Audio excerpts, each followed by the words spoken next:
Whoa, you're being a little... Obstreperous, recalcitrant, truculent. I was gonna say cray-cray. Welcome to MsMojo, and today we're looking at moments from Modern Family that at least one person in your family is bound to identify with, whether it's the little things in life or major turning points. Gloria, you're so much more than how you look.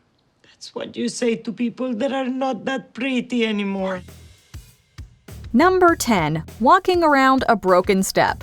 Every household has a perpetually broken item. In the Dunphy household, it's a faulty step. From season 1 onward, Phil repeatedly notes that he needs to fix that step, but the task is put on hold for over a decade. You gotta fix that step. Whether it's a crooked shelf or a loose doorknob, fixing these blemishes is never at the top of our to-do lists. After all, they're just minor inconveniences that are easy to ignore. The longer you ignore a little problem, though, the bigger it can get. Gotta fix that step.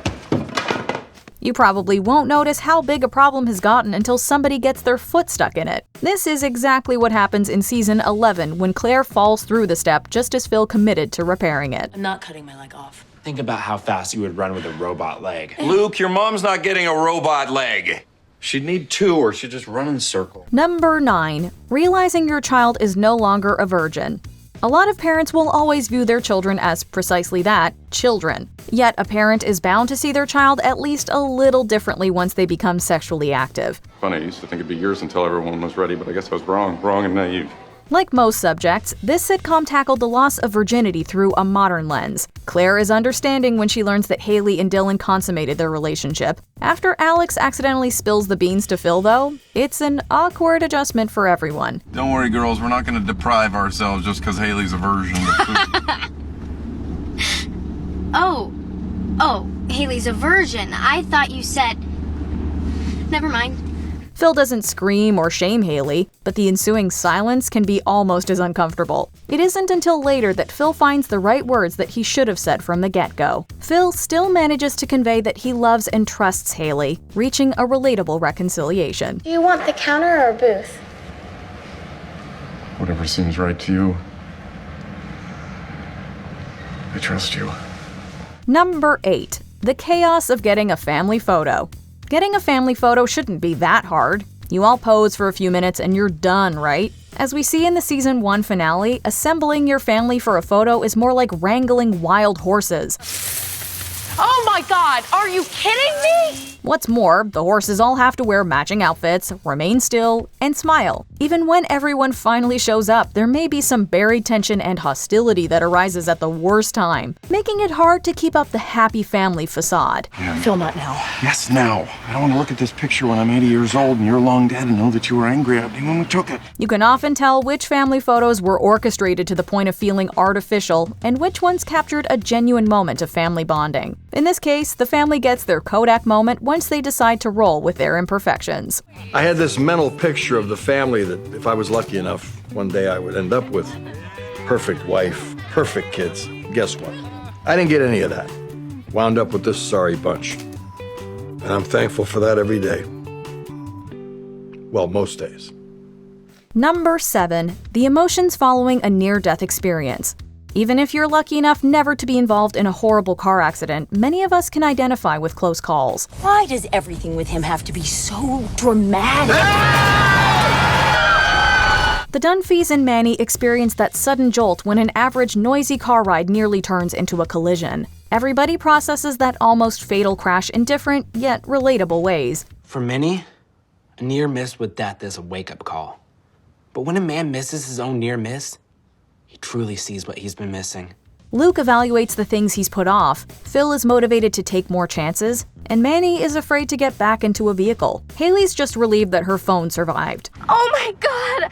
I thought I lost you! That sounds shallow, but let's be honest. Even if you have everything backed up, losing a phone can feel like losing a part of yourself. That said, we'd share Alex's frustration if our sister prioritized their phone over their own sibling. I just can't. I can't. Number 6. Electronics getting to you. Technology is supposed to make life simpler. If you know how to use a device, it probably will. If you don't, it can feel like trying to solve a riddle without an answer. So I can't point it at the TV when I want to watch the TV? You point at the receiver. What's a receiver? The most patient person in your family can be pushed to their breaking point when technology enters the mix. A universal remote proves to be Claire's Achilles heel. When pressing all the buttons doesn't work, she does the next most rational thing: smash the useless, expensive gadget. The learning curve is one thing, but Phil's teaching methods further fuel Claire's animosity towards new tech. Fine, you proved your point. Everybody in this house is smarter than me. Claire gets a grasp on technology by season 6, demonstrating how devices can keep families connected and provide vital tools in online sleuthing. Hey, get your father now. Dad, Mom needs you. Tell her I'm in the shower! Number 5. Not feeling pretty anymore. As much as Jay and Gloria love each other, both are well aware that one is, and always will be, out of the other's league. You could be my age and 30 pounds heavier, and you would still be unbelievably out of my league. Gloria starts to see herself in a different light on their 10th anniversary. A decade after saying "I do," Gloria turns into a bridezilla upon finding that her wedding dress no longer fits. This dress doesn't fit me anymore. That's it? I drove all the way to Manny's dorm for nothing? Oh, because you've made the sacrifice today. No matter how confident, healthy, and radiant a person is, there's bound to be a day when insecurity takes over. When you're Gloria Pritchett, that might sound baffling, but anyone who has outgrown an article of clothing will know how she feels. But now my body is getting... Bigger? How dare you? But yes. Jay assures Gloria that what she's experiencing is normal and that whatever changes await, he'll adore her all the same. I'm in it for every pound, every wrinkle, every gray hair. That's why she married him. Number 4. The struggles of adopting. Cam and Mitch became parents in the pilot, but bringing another child into their family captures the complexities of adoption. Can we please just see our baby? No. It can be a drawn-out endeavor, and just when it appears that patience is going to pay off, your excitement may turn to disappointment. She's saying that she's going to raise the baby. Learning that their newborn baby is going to remain with their biological family, Cam and Mitch are both devastated. Although neither had a chance to meet the baby, the future they were mapping out is suddenly shattered. Their subsequent breakdown will resonate with anyone who's faced setbacks on the road to parenthood. Every time someone says that we're getting a baby, I get my hopes up, and then when it all falls apart, we just have to go through the whole thing again. And then meanwhile, the child that we do have is at a recital, and we're missing it. It also serves as a reminder that you need to take care of yourself so that when the time comes, you can take care of your bundle of joy. Number 3. School pressure.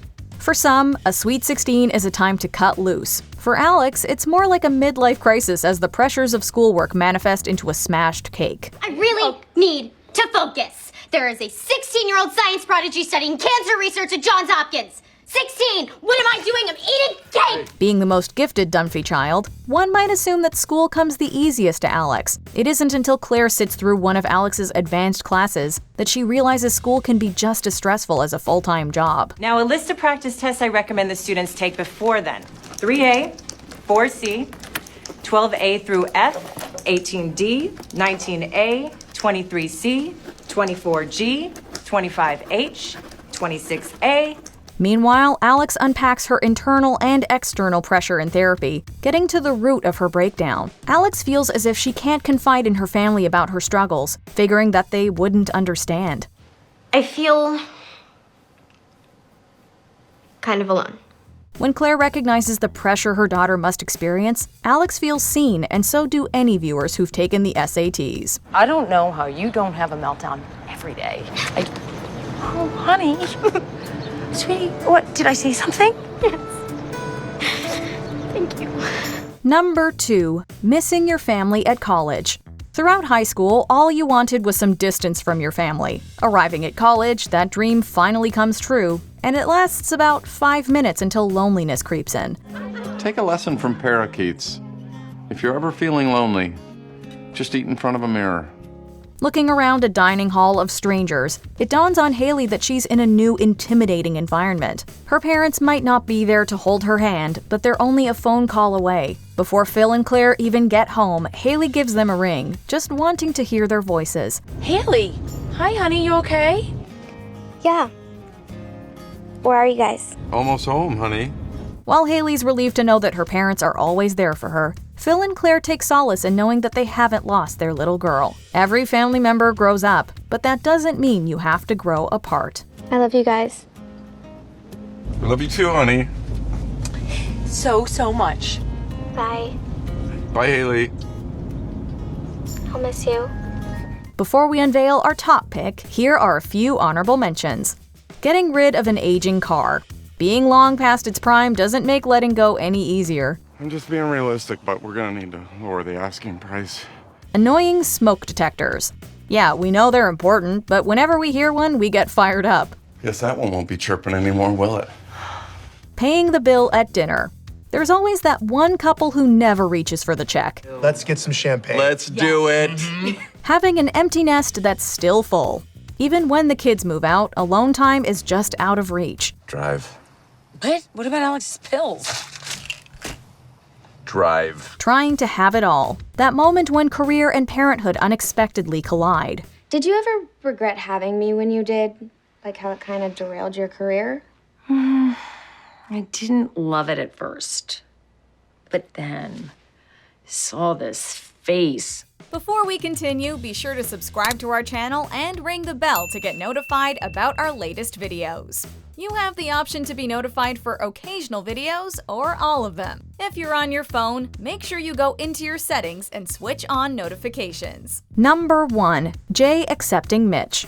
When a person comes out, some parents are immediately supportive, others never come around, and the rest need time. In the first episode, Jay has gotten to a point where he accepts Mitch. However, he hasn't entirely accepted his son. Okay, I know that I said I thought this was a bad idea. But what do I know? I mean, it's not like I wrote the book on fatherhood. The series realistically explores the baby steps a lot of parents take in accepting their children. While you never doubt the love that Jay has for his son, Mitch senses that there'll always be some hesitation on his father's part. Enough about Dad. He doesn't get gay weddings, and I don't get tracksuits as casual wear. It isn't until his wedding day that Mitch sees that his father gets him. Hey, take your seat, Dad. We're about to start. Actually, I thought you and I would take a little walk. Following a series of disasters, Jay finds Mitch and Cam a wedding venue at his country club. Walking Mitch down the aisle, the show rounds out Jay's relatable journey to acceptance.